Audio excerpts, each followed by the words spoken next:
What up? What up? What up? This is your boy C dot to the B dot coming at y'all again with another episode of Missing the 90s. So, raise your hand if you love space shooters. You know what I'm saying? You got R Type, you got Thunder Spirits, you got Gradius 1, 2, and 3, you got Earth Defense Force, you know what I'm saying? You got 1942, you got all these space shooter games, right? All classics. But there's one space shooter out there that I put above the rest. I'm talking about as far as like, from the Super Nintendo on down. But the one space shooter game I put above the rest of them, in my opinion, y'all remember that's my opinion, is Axelay. So this was one of those games that we did have in my childhood. But the thing is, back then I did not appreciate the game as much as I do now.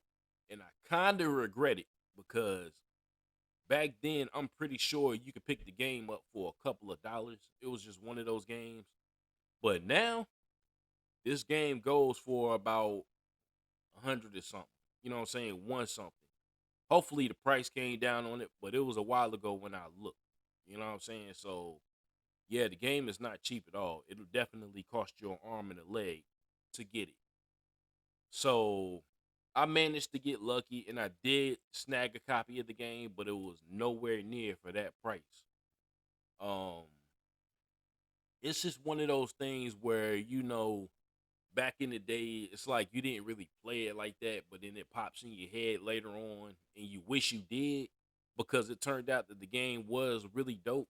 So you wanted to track a copy down, and by the time you came across it, it was just too much for you. It was one of those things, you know what I'm saying? But like I said, I got lucky and I snagged the copy for nowhere near the amount I named earlier.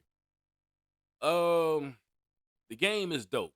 You know what I'm saying? It's one of those games that, it's one of the only Super Nintendo games that doesn't have slowdown. You know what I mean? You know how like when you're playing any other game and it's like a lot going on the screen and the game, like the whole game just starts slowing down. That's the only thing that was wrong with the Super Nintendo, in my opinion. Yeah, I might sound a little biased because I grew up with the console, and I feel like honestly the Super Nintendo is the greatest console of all time. I'm sorry, I just do. But anyway, there's six levels in the game. You got three top down sections, and you got three side scroller, shooting levels. And some people said this game was easy, but it wasn't to me. It really wasn't. So there is a code for invincibility in this game, and it's like the easiest code to do in video game history. I promise you. So all you do is pause the game and press X. Bam, there you go. You got invincibility throughout the entire game, and that's how I beat it. I got to be honest with y'all. That's how I beat it. But anyway, regardless of all of that, Axelay is a classic. If you haven't played it, I'm not going to, promote piracy or nothing like that. But if you never played the game, you just got to figure out how to play it. You know what I'm saying? If you can't afford the actual cartridge. But yeah, the game definitely gets a 9 out of 10 for me. Like I said, it's a classic, and it's one of those things where you just got to pick up and try it. You know what I mean? I'm pretty sure the people who has heard of this game says it's a great game. It's a very underrated game on the Super Nintendo. So like I said, Axelay classic.